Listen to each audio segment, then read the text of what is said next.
चुनाव आयोग ने रैलियों को नहीं रोका।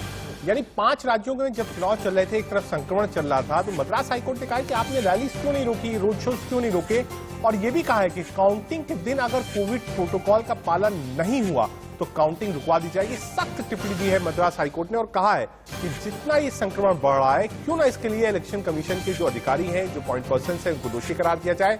चुनाव के दौरान 5 राज्यों में चुनाव चले थे, अभी बंगाल में आज एक केस और बचता है, तो क्यों ना आपने पहले इस चीज को सुओ मोटो लेते हुए आप पहले से व्यवस्था बनाते, वर्चुअल रैलीज करते। लाख लोग गए हैं रैलीज में, हर पार्टीज के लोगों ने ट्रैवल किया है देश भर के हिस्सों में।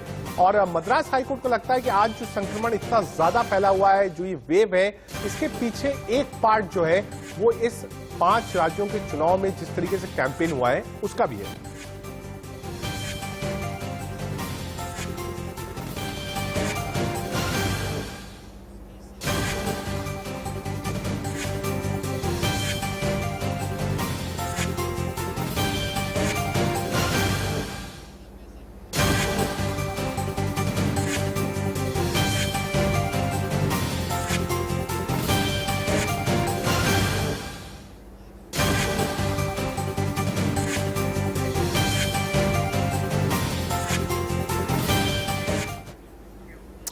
ये हमने आपको बताया कि मद्रास हाईकोर्ट का क्या कहना था और क्या टिप्पणी करी थी। मद्रास हाईकोर्ट की टिप्पणी के बाद मद्रास हाईकोर्ट के समर्थन में पश्चिम बंगाल और टीएमसी की प्रमुख ममता बनर्जी आ गई। उन्होंने साफ कहा कि एक साथ चुनाव की मांग नहीं मानी।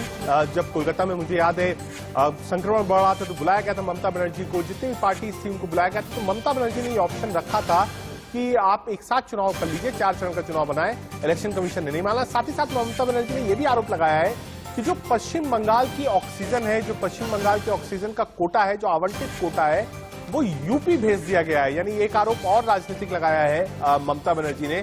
एक तरफ केंद्र सरकार को बताया है कि जो ऑक्सीजन मिलनी चाहिए थी पश्चिम बंगाल को, वो नहीं मिली है, और दूसरी तरफ बताया है कि जो बात मद्रास हाईकोर्ट ने कही है वो बिल्कुल सही है।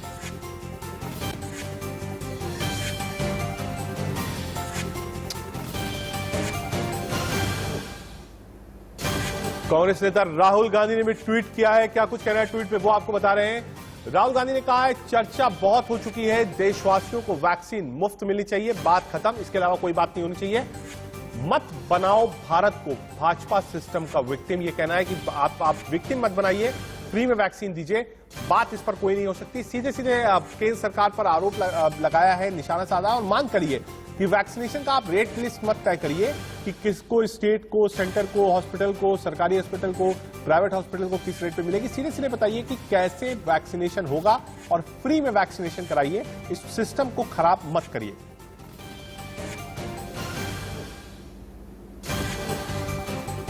राहुल गांधी कांग्रेस के नेता हैं, लगातार आप कह सकते हैं कोविड समय में भी आरोप लगाते आए केंद्र सरकार पर कि जिस तरीके से कोविड के दौर में पैंडेमिक में काम किया, गलत काम किया, लॉकडाउन लगाए, गलत लॉकडाउन लगाए। पैसे की डिमांड राहुल गांधी ने करी, कहा कि जो गरीब हैं उनके अकाउंट्स में पैसा जाना चाहिए। और अब राहुल गांधी की ये डिमांड भी आई है कि चर्चा बहुत हो चुकी है, देशवासियों को वैक्सीन मुफ्त मिलनी चाहिए, बात खत्म, इसके आगे कोई बात, चर्चा, विवाद नहीं होना चाहिए। सीधी सीधी डिमांड सेंटर से विपक्ष के नेता राहुल गांधी की कि फ्री में वैक्सीनेशन देश भर का होना चाहिए।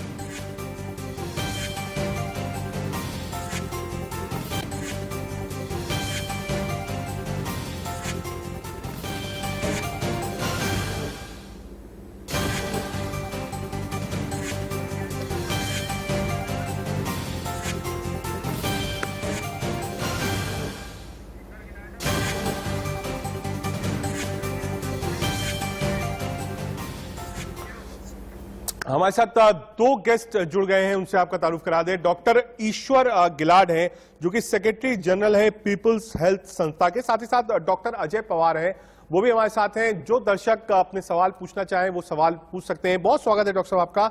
Doctor Ajay Pawar orthopaedic surgeon है। डॉक्टर पवार, इस वक्त जिस तरीके का आप हाल देख रहे हैं, ऑक्सीजन नहीं है, बेड्स नहीं है, दवाइयां नहीं है, अब मरीज करें तो करें क्या?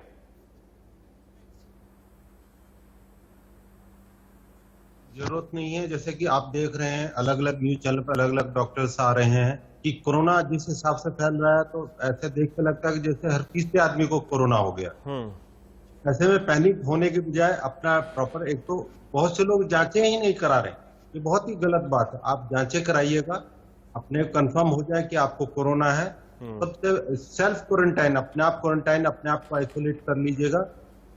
दूसरा, आपको जहां तक मेडिकेशन की बात है, गवर्नमेंट ने कुछ गाइडलाइन दिया है कि ये मेडिकेशन लेना, वो मेडिकेशन आप ले सकते हैं फीवर के लिए, जैसे प्रोसिन है, और एंटीबायोटिक गवर्नमेंट ने कहा कि आप एक प्रिस्क्राइब्ड आया है जो WHO का फॉर्मूला है, जिसमें इन्वर्टमिन है, हाँ, साथ ही साथ एजिथ्रोमाइसिन है, डोलो है, हाँ। बहुत ज्यादा चेस्ट इन्फेक्शन है तो उसमें डेक्सोना भी आप बताते हैं कि डॉक्टर ले सकते हैं। ठीक है, डॉक्टर ईश्वर गिलाड भी है, सेक्रेटरी जनरल पीपुल्स हेल्थ संस्था के।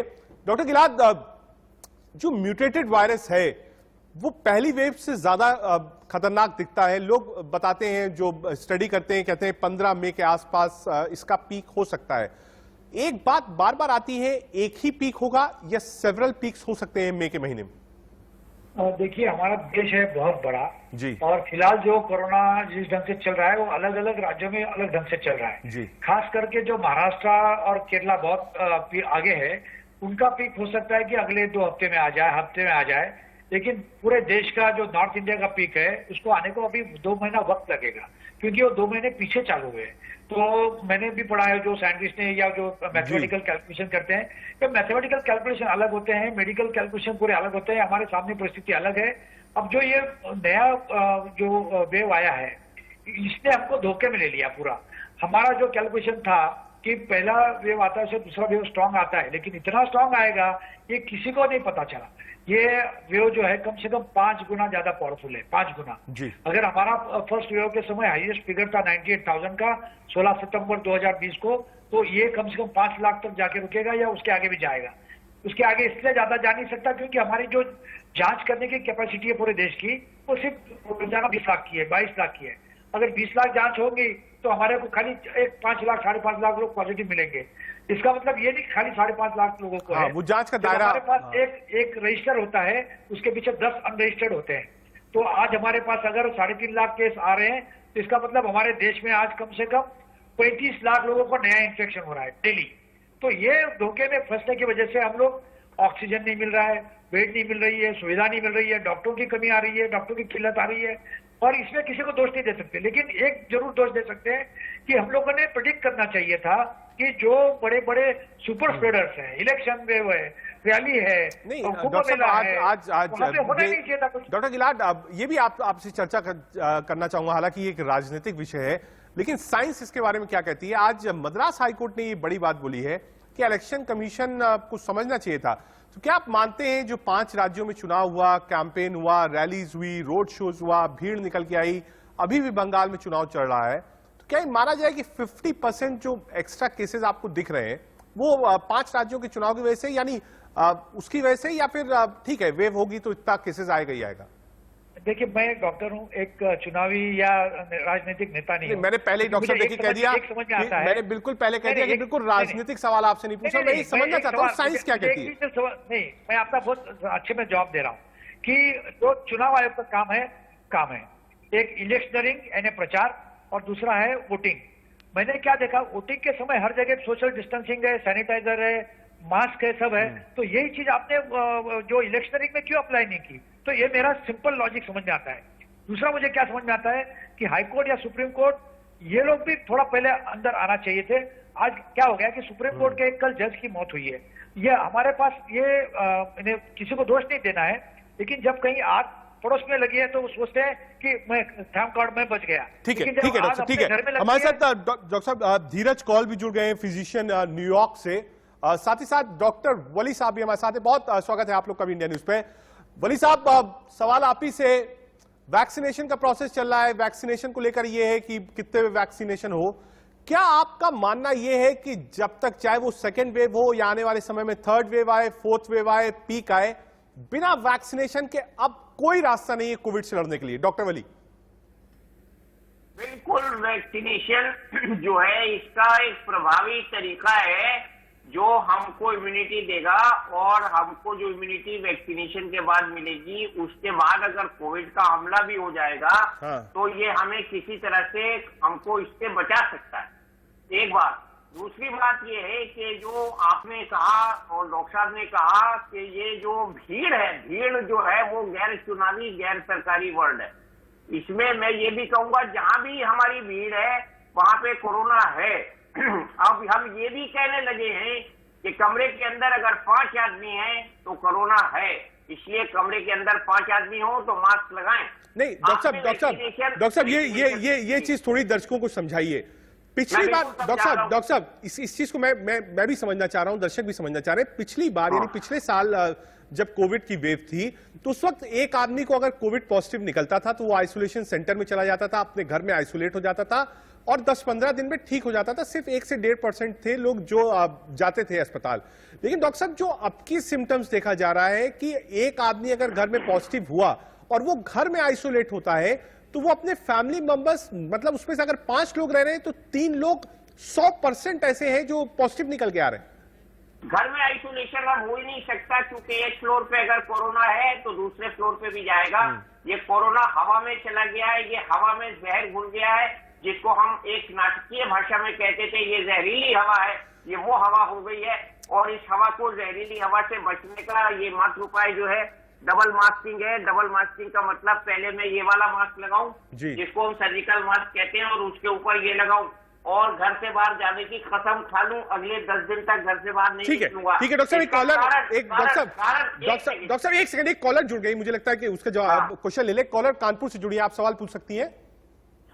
सर नमस्ते, मैं दीपाली श्रीवास्तव बोल रही हूँ कानपुर से। सर कल से मेरे बहुत सारे ऐसे केसेस सामने आ रहे हैं जो मेरी भी जान पहचान के, जिनको ऑक्सीजन लेवल एकदम से 70-80 तक पहुंच गया है। लेकिन यहाँ पे कानपुर की स्थिति ऐसी है कि कहीं पे भी एक भी बेड अवेलेबल नहीं है। तो ऐसा कुछ हो सकता है कि हम लोग अपने कमरे को ही, अपने रूम को आईसीयू में कन्वर्ट कर ले, या ऐसा क्या हम तुरंत उपचार उनको दे सकते हैं? डॉक्टर धीरज कौल, फिजिशियन, न्यूयॉर्क से जुड़े हैं। डॉक्टर साहब, अब घर में है पेशेंट, क्या आईसीयू में कन्वर्ट किया जा सकता है? क्या टेली कॉन्फ्रेंसिंग से हम देख रहे हैं डॉक्टर्स एडवाइस दे रहे हैं, क्या एडवाइस देंगे आप? डॉक्टर धीरज कौल। नमस्कार, thank you for having me on the show. पहली बात तो बहुत स्वागत है। मैं संवेदना प्रकट करना चाहूंगा उन लोगों की जिनके घरों में मृत्यु हो रही है। आप सबको एक बात समझनी पड़ेगी, वी आर एट वॉर। मैं रिपीट करता हूं, वी आर एट वॉर, और अभी से नहीं, पिछले 8-9 महीने से अनफॉर्चुनेटली भारत के अंदर बहुत लेक्सिटी देखी गई। रैलीज जो कि बहुत ही सुसाइडल ठीक है, मैंने 4 महीने से इस बात को रेज किया है। कॉलर क्योंकि कई सारे वेटिंग में भी है, मैं सॉरी आपको इंटरप्ट कर रहा हूं। कानपुर से कॉलर है, इनका कहना है कि बेड्स नहीं, ऑक्सीजन नहीं, क्या घर में कोई प्रबंध हो सकता है कोविड पॉजिटिव पेशेंट का? क्या सेटअप हो सकता है, आप बताइए। देखिए, मुझे 2 मिनट दीजिएगा क्योंकि ये बहुत इंपॉर्टेंट क्वेश्चन है पब्लिक वेलफेयर में, प्लीज। पहली बात तो ये कि 85% to 90% ऑफ कोविड पेशेंट्स को हॉस्पिटल की बिल्कुल जरूरत नहीं है, ऑक्सीजन की भी बिल्कुल जरूरत नहीं है। Let's be very very clear. Oxygen अगर आप अननेसेसरी लेंगे तो दूसरे आदमी को जिसको मिल सकती है वो नहीं मिलेगी, और आपके लंग्स को भी डैमेज हो सकता है हाई फ्लो ऑक्सीजन से, अनह्यूमिडिफाइड से। तो अगर आपका सैचुरेशन 94 से ऊपर है, आपको सांस लेने में दिक्कत नहीं है, चेस्ट पेन नहीं है, डिजी आप फील नहीं कर रहे, तो प्लीज ऑक्सीजन का यूज मत करिए। Point 1। Point 2, most of the studies दिखाती हैं कि रेमडेसिविर जो लोग घरों में खरीद के रख रहे हैं और ले रहे हैं, रेमडेसिविर आपका हॉस्पिटल स्टे कम करती है, खासतौर पे उस आदमी को जिसको ऑक्सीजन की जरूरत है और हॉस्पिटलाइज्ड है 4 दिन से 4 डेज, मोर्टेलिटी बचाती नहीं है। नंबर 3, अगर आप स्टेरॉइड ले रहे हैं घर बैठकर और आपका ऑक्सीजनेशन ठीक है, आपको फीवर नहीं हो रहा, हाई फीवर्स, तो उसका भी आपको नुकसान होगा। तो सबसे पहले ये जानना जरूरी है कि जो माइल्ड कोविड पेशेंट है, जिसके अंदर हल्का बुखार आना, थोड़ा बॉडी में दर्द होना, जोड़ों में दर्द होना, वो पैरासिटामोल और 3 लीटर फ्लूइड्स, 2 से 3 लीटर, मैं तो कहूंगा 3 लीटर गर्म पानी, जो कि आप ग्रीन टी ले सकते हैं, सूप के फॉर्म में ले सकते हैं, लेते रहिए। आपके सिस्टम इसको खुद ही ठीक करेगा और आप क्लियर हो जाएंगे। और तब ये जो वायरस है ये हवा में तैरता है 3 से 4 घंटे, तो अगर आप बीमार हैं तो आप अलग कमरे में रहें, वहां पे खिड़की खोल के रखें, क्रॉस वेंटिलेशन ऑन रखें। और हमने यहाँ पे जो थर्ड वर्ल्ड कंट्रीज, जो मैक्सिको और ब्राजील में हो रहा है, मैं वहां पर भी बात करता हूँ टीवीज पे, तो हम लोग एक फैन लगाते हैं जो बाहर की तरफ हवा को पुश करता है, जो बीमार आदमी है, ताकि उसके कमरे की हवा घर में ना जाए। लेकिन फैन अगर आप खिड़की की तरफ, बाहर की तरफ लगाएंगे तो अंदर से हवा रूम से होते हुए बाहर की तरफ जाएगी। डॉक्टर साहब, तो बीमार आदमी को अगर आप रख सकें डॉक्टर साहब एक चीज आपसे, क्योंकि आप न्यूयॉर्क से जुड़ रहे हैं, एक चीज मैं आपसे और समझना चाहता हूं। भारत की हालत आप देख रहे हैं, न्यूयॉर्क ने कैसे सेकेंड वेव को संभाला था उस समय न्यूयॉर्क ने क्या किया था, डॉक्टर्स ने क्या किया था, क्या जो प्रिस्क्रिप्शंस यहां चल रहे हैं WHO के हिसाब से क्या यही वहां पर भी चल रहे थे, वहां का वेरिएंट कैसा था और हिंदुस्तान का वेरिएंट कैसा है, दोनों को अगर तुलना करें डॉक्टर साहब तो कैसे आप लोगों ने काम किया था उस वक्त? ये 5 सवाल हैं तो प्लीज थोड़ा सा टाइम दीजिएगा। बिल्कुल बिल्कुल, पूरा पहली समय बात, अमेरिका के अंदर 2020 में हम लोगों ने जो ब्लंडर्स, मैं रिपीट करता हूं, जो गलतियां की उससे लोगों की जाने गई। हमने भी यहाँ पे रैलीज की थी, यहाँ पे सोशल प्रोटेस्ट हुआ था, ब्लैक लाइव्स मैटर, उसके बाद भी बहुत बड़े बड़े पीक्स आए थे, तो हमने हजारों की तादाद में लोगों की जान खोई। यहाँ पर जो भारत में आप किसान प्रोटेस्ट देख रहे हैं, मैं 5 महीने से टीवी पे बोल रहा था, आज आपको दिल्ली में उसके रिजल्ट दिख रहे हैं। अनफॉर्चुनेटली, क्या वो एक अच्छा प्रोटेस्ट था? हो सकता है, लेकिन टाइमिंग गलत थी। सेम थिंग विद इलेक्शन, और किसी को इसकी आंसरेबिलिटी तय करनी पड़ेगी टुडे, आज से 5 साल बाद नहीं। पॉइंट 1, क्योंकि लोगों की जाने जा रही हैं। पॉइंट नंबर 2, न्यूयॉर्क के अंदर जब हमारे पास वेव आई थी तो हमने एक सेंट्रलाइज्ड कमांड सिस्टम शुरू किया था जो सेंटर और स्टेट का कोऑर्डिनेटेड था। आज भी आप ऑनलाइन जाके किसी भी हॉस्पिटल में कितने आईसीयू बेड खाली हैं, कितने बेड के अंदर कोविड के पेशेंट्स हैं रेगुलर फ्लोर में, और कितने आईसीयू में कोविड के पेशेंट हैं, उसके बाद हर दिन कितने लोगों को डिस्चार्ज किया जा रहा है, कितने लोग सप्लीमेंटल ऑक्सीजन पे हैं, और कितने लोग ऐसे हैं जिनकी डेथ हो गई है। और ये जो डाटा है ये 100% एक्यूरेट है। जो आपसे मुझसे पहले डॉक्टर साहब बता रहे थे, एक दूसरे डॉक्टर, कि इंडिया में नंबर्स 10 गुना ज्यादा कम कुक किए जा रहे हैं, मतलब जानबूझ के नंबर्स नीचे दिखाए जा रहे हैं। और उससे एक तो आप चलिए, आप अपना स्पेस बचा रहे हैं, वो छोड़ दीजिए, लेकिन जो हमारे साइंटिफिक कम्युनिटी के साइंटिस्ट हैं जो डाटा कलेक्ट करते हैं, जैसे कि मैं, हमें नंबर एक्यूरेट नहीं मिलेंगे तो हमें रिसोर्स भी नहीं समझ आएंगे। मुझे कैसे पता लगेगा कि मुझे कितनी ऑक्सीजन या कितनी पैरासिटामोल या कितने फ्लूइड्स या कितना नर्सिंग स्टाफ चाहिए, जब मुझे पता ही नहीं कितने लोगों के अंदर संक्रमण फैल रहा है। आप मुझे बताइए, आज की डेट में अगर 10 नंबर कम है, अभी सियाटल से रिपोर्ट आई है जो दिखा रहा है कि भारत के अंदर शायद 1 मिलियन डेथ्स हो सकती हैं अगस्त तक, अगर हम आज का डाटा बिलीव करें तो पहले टेस्टिंग जानबूझ के पता नहीं क्यों कम कर रखी है, उसको बढ़ाने की जरूरत है। जो हमने यहाँ पर भी अमेरिका में देखा था, हमारी टेस्टिंग कम थी, हमने इसको 20 गुना बढ़ाया विद इन 6 वीक्स, 20 टाइम्स। उसके बाद वैक्सीनेशन का नंबर आप देखिए, वैक्सीनेशन एक ब्रह्मास्त्र है इससे बचने के लिए। इंडिया में आज भी 1.6% आबादी फुली वैक्सीनेटेड है। अमेरिका के अंदर हमारी 27% आबादी फुली वैक्सीनेटेड है। तो वैक्सीनेशन की पेस भी भारत में बहुत स्लो रही। बहुत अच्छा 2020 में काम किया था, लेकिन पता नहीं क्यों एडमिनिस्ट्रेशन, मुझे लगता है हेल्थ केयर एडमिनिस्ट्रेशन, पॉलिटिशियन से ज्यादा हेल्थ केयर एडमिनिस्ट्रेशन के ऑफिसर्स को तुरंत काल से रिजाइन कर देना चाहिए। उनका पूरा फेलियर है। हम फेलियर्स की बात नहीं करेंगे, क्योंकि डॉक्टर साहब देखिए इस समय क्या है, इस समय एक मुश्किल दौर में डॉक्टर साहब हमें, इसलिए हम किसी की भी फेलियर्स की इस वक्त सवाल नहीं उठाएंगे। समय आएगा उस पर भी हम सवाल उठाएंगे, लेकिन इस समय देखिए डॉक्टर्स हो, फ्रंटलाइन वर्कर्स हो, जो भी लोग हो, डॉक्टर साहब बिल्कुल फ्रंटलाइन पर खड़े हैं। कई डॉक्टर्स ऐसे हैं जो हमसे जुड़ा हो गए काम करते करते, इसीलिए शायद ये फैसला लिया गया देश में कि हवा से खुद सेना ने फूल बरसाए सिर्फ और सिर्फ इज्जत के लिए, इसलिए फ्रंटलाइन वर्कर्स का हम सम्मान करेंगे।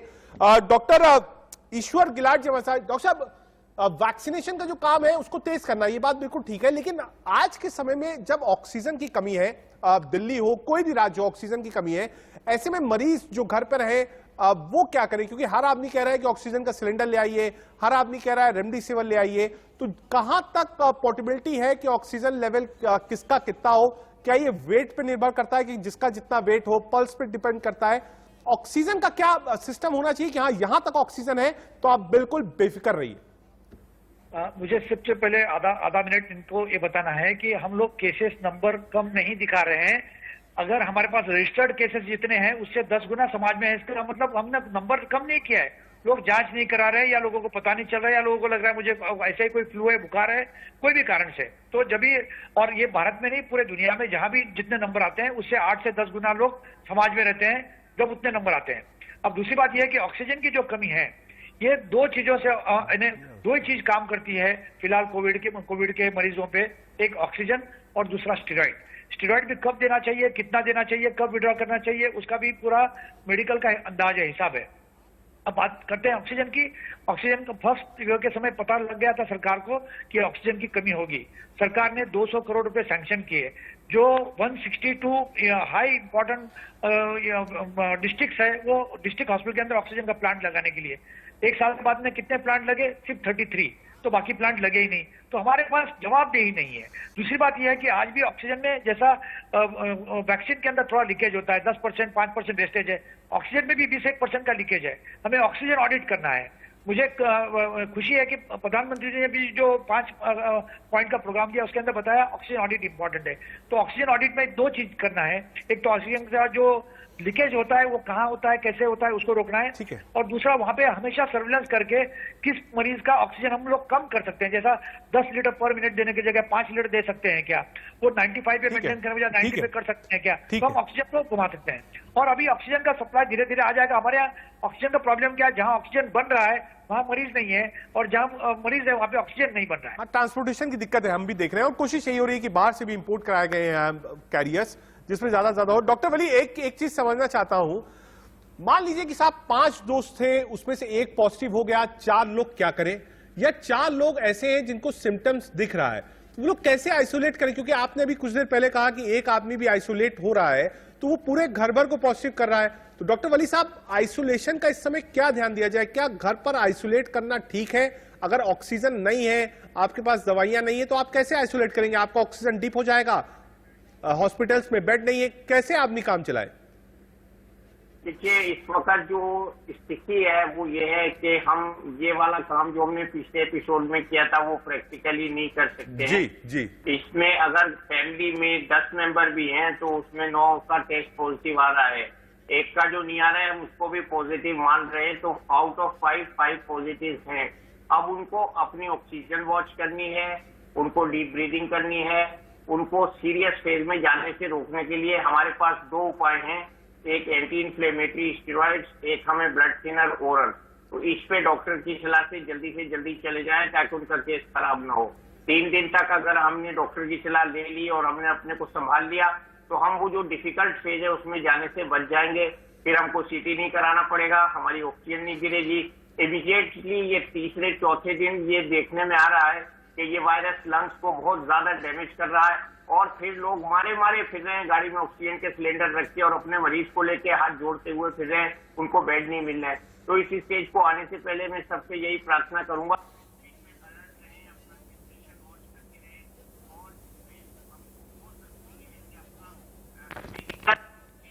थोड़ा सा रखें ताकि लंग में एक्सरसाइज जाती रहे, उल्टा लेटे, और हमको प्रिवेंटिव दवाई इसमें विटामिन सी है उसको जरूर खाते रहना चाहिए, और विटामिन सी के साथ विटामिन डी खाते रहना चाहिए। ठीक है, इसमें कोई खास डॉक्टर की सलाह की जरूरत नहीं है, नहीं तो खतरे में हम चले जाएंगे। ठीक है। एक सवाल डॉक्टर धीरज कौल आपसे भी, क्योंकि आप फिजिशियन हैं, दवाइयां क्या होनी चाहिए अगर आप सिम्टोमेटिक हैं या किसी असिम्टोमेटिक है, सिम्टोमेटिक के आप कह सकते हैं संपर्क में आए हैं, अभी आपका टेस्ट नहीं हो पाया है, टेस्ट में लेट है या टेस्ट आप नहीं करा पाए, आप घर में हैं, आइसोलेट हैं, तो एज अ फिजिशियन आप क्या एडवाइस करेंगे जिन लोगों को ये लगता है कि हाँ शायद उनको कोविड हो गया है, टेस्ट 4 दिन बाद आएगा, प्रिवेंटिव मेडिसिन क्या ले सकते हैं?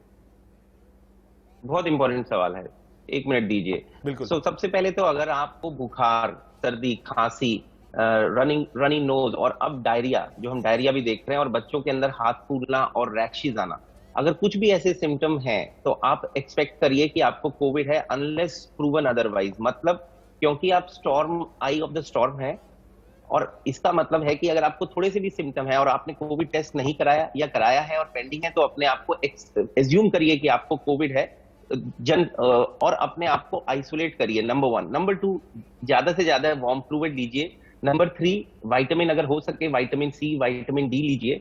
नंबर 4, पैरासिटामोल, जो एक बहुत ही आराम से मिलने वाली भारत में दवाई है, उसको लीजिए, और लंग्स की एक्सरसाइज करते रहिए।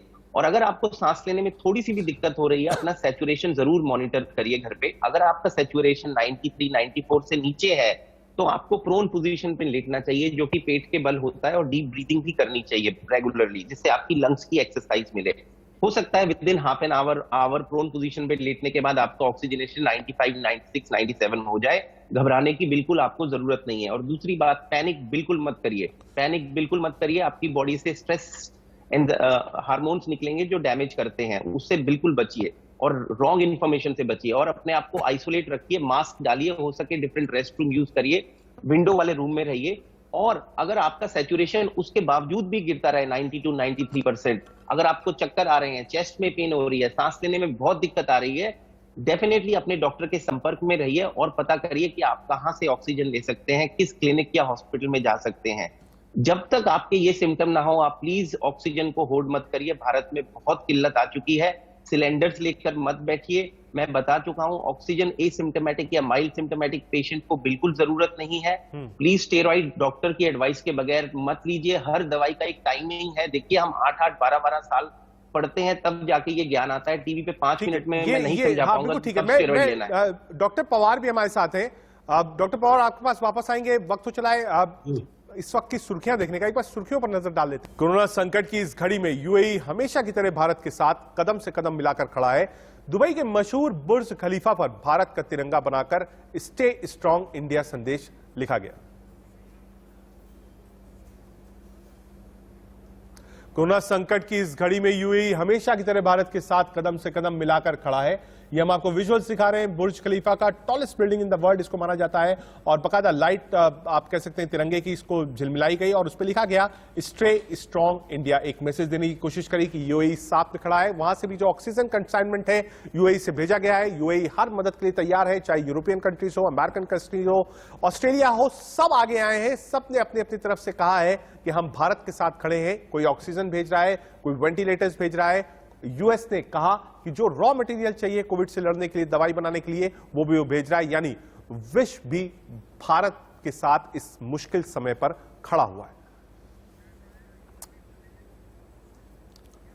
वही एयरफोर्स का C-17 एयरक्राफ्ट आज दुबई में पहुंचा है। यह एयरक्राफ्ट ऑक्सीजन की कंटेनर को एयरलिफ्ट कर जल्द ही स्वदेश लौटेगा। जी हां, ये डिमांड करी गई थी क्योंकि एयरलिफ्टर्स जो थे, टैंकर्स जो थे, उसकी कमी थी देश में। ऑक्सीजन की कमी नहीं थी, लेकिन टैंकर्स की कमी थी। कई देशों ने यह प्रस्ताव रखा कि आप यहां से जो कंटेनर्स हैं, टैंकर्स हैं, उसको एयरलिफ्ट कर दीजिए। C-17 हरक्यूज बड़ा विमान लोडर माना जाता है एयरफोर्स का, वो खुद वहां पर गया है और वहां सर एयरफोर्स इन टैंकर्स को एयरलिफ्ट कर देश में लाएंगे। हालांकि जो भरे हुए टैंकर्स हैं वो प्रोटोकॉल में नहीं आते हैं कि उसको एयरलिफ्ट किया जाए, लिहाजा खाली टैंकर्स लाए जाएंगे। उसके बाद रेल और सड़क के माध्यम से हर जगह ऑक्सीजन की सप्लाई को पूरा किया जाए, यही कोशिश है देश भर की। एक लंबा चौड़ा पैनल हमारे साथ है। इंडिया न्यूज की कोविड वाली ओपीडी हम आपको बता रहे हैं। आपके पास कोई भी सवाल हो, कोई भी शंका हो, एक लंबा चौड़ा पैनल हमारे साथ है और एक्सपीरियंस पैनल्स है देश से लेकर विदेश तक का, वो सब हमारे पास मौजूद है। डॉक्टर पवार, जैसा कि अभी डॉक्टर कॉल कह रहे थे, और ये शायद मुझे लगता है कि कई दर्शकों ने कम और मेरा सवाल ज्यादा होगा। हम देख रहे हैं चेस्ट इंफेक्शन ज्यादा हो रहा है लोगों को, और रेमडेसिविर के पीछे लोग भाग रहे हैं, फेबीफ्लू के पीछे भाग रहे हैं।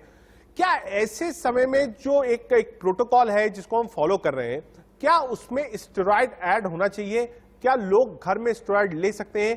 क्योंकि बेड्स कहीं पर है नहीं, ऑक्सीजन सिलेंडर्स कहीं पर है नहीं। End of the day last moment पे स्टेरॉइड दिया जाता है, तब तक चेस्ट इंफेक्शन और कंजेशन 90% पहुंच जाता है।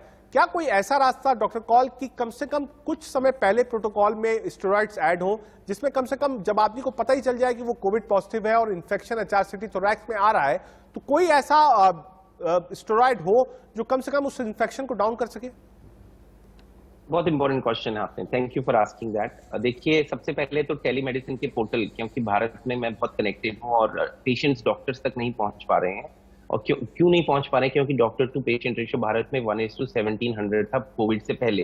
रातों रात डॉक्टर्स का नंबर बढ़ाया नहीं जा सकता, लेकिन फिर भी टेलीमेडिसिन से अगर हम और जुड़े, मतलब और एक्सेस दें, हाँ अभी किया जा रहा है काम, बहुत सराहनीय है, लेकिन इसको कुछ फोल्ड्स बढ़ाएं ताकि डॉक्टर एक मॉनिटर कर सकते, घर बैठे स्टेरॉइड अगर कोई पेशेंट ले रहा है बिल्कुल दिया जा सकता है, उससे लोड भी कम होगा। और एक सेंट्रलाइज प्रोटोकॉल बनना चाहिए, कौन सी दवाई कब मिले।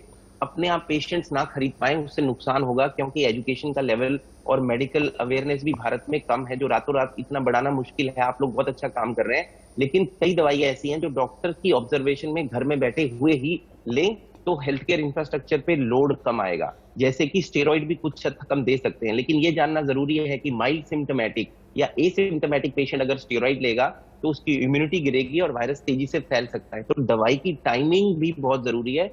और मैं तो रिकमेंड करूंगा कि एक बहुत जो सेंट्रल कमांड भारत में है, वो एक स्पेशल कमांड बनाए जस्ट फॉर टेलीमेडिसिन, जिसमें लाखों पोर्टल्स हो, हर छोटे छोटे शहर में, हर छोटे छोटे गांव में भारत में फैलेगा। इससे बचना मुश्किल है क्योंकि एरोजोलाइज्ड है, तो उनको भी जरूरत पड़ेगी। जैसे बंगाल में ट्रिपल म्यूटेंट की हम बात कर रहे हैं, वहां पर भी एक आपको स्पाइक दिखेगी अगले कुछ वीक्स में, और जो लॉकडाउन लग रहा है उससे नंबर जरूर गिरेंगे। ये बहुत अच्छा कदम है। विद इन 3 वीक्स आपको सब्सटेंशियल नंबर गिरते दिखेंगे, और जिस हिसाब से चीजें जा रही हैं, मैं तो ये बोलूंगा 17th 18th के करीब अगर पीक आता है, उसके बाद हल्का हल्का गिरने लगेगा जहां तक चीजें चल रही हैं, प्रोवाइडेड पब्लिक भी सपोर्ट करे। ठीक है, एक गवर्नमेंट अकेला इसे नहीं लड़ पाएगी। ठीक है डॉक्टर कॉल, आपने बताया कि हाँ गवर्नमेंट को ये सोचना चाहिए कि एक सेंटर बने जो ये तय करे।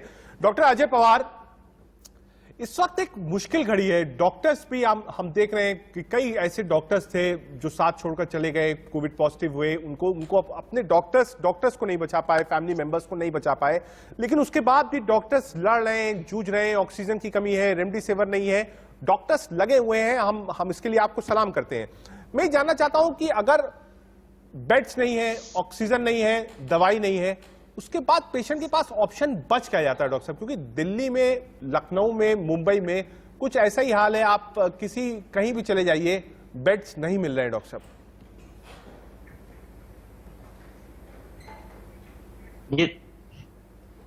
ये सवाल मेरे लिए है? नहीं, डॉक्टर पवार से ये सवाल है।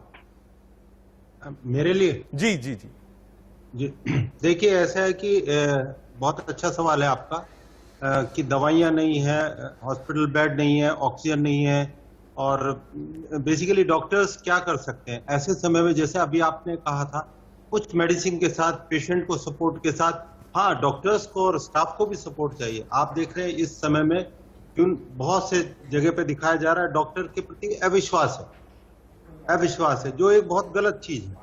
डॉक्टर को एक सपोर्ट चाहिए, उन पर विश्वास कीजिए। जो कुछ कर रहा है, कोई भी डॉक्टर के लिए फीस से ज्यादा जरूरी होता है कि उसका। ठीक है डॉक्टर साहब, एक मिनट आपको रोकूंगा। एक कॉलर हमारे साथ जुड़ गई है, जानवी दिल्ली से जुड़ी है। जानवी, आप अपना सवाल पूछ सकती हैं। मेरे फादर है, उन्हें कोविड पॉजिटिव है, उन्हें कोविड निमोनिया भी हुआ है प्लस टाइफाइड। तो डॉक्टर ने बोला है कि उनका 80% जो लंग है वो डैमेज हो चुका है। उन्होंने इमीडिएट हॉस्पिटलाइजेशन के लिए बोला, बट अब हॉस्पिटल्स तो अवेलेबल है नहीं, और मेडिसिन है वो आधी से ज्यादा अवेलेबल नहीं होती है। जैसे मेड्रोल थी एक, वो अवेलेबल ही नहीं थी, वो कह रहे वो आ ही नहीं रही है। डॉक्टर ने केमिस्ट ने उसका एक सब्स्टिट्यूट दिया है, बट ठीक ही है वो, और पेशेंट अब कुछ ज्यादा मेडिसिन ले भी नहीं पा रहे हैं। डॉक्टर वली, अगर आप जवाब देते जानवी का। नहीं, और टाइफाइड का टेस्ट कभी कभी कोरोना में फॉल्स पॉजिटिव होता है। टाइफाइड अगर हो भी तो भी कोरोना के साथ ट्रीट किया जा सकता है सिंपल एंटीबायोटिक से। आप इनका पूरा ट्रीटमेंट लेती रहे। स्टेरॉइड नहीं मिल रहा है, ये एक दुकान दूसरी दुकान शॉर्टेज नहीं है। मेड्रोल एक ब्रांड है जिसकी आप बता रही हैं, उसकी थोड़ी शॉर्टेज है। मैं और ब्रांड्स के नाम नहीं लूंगा।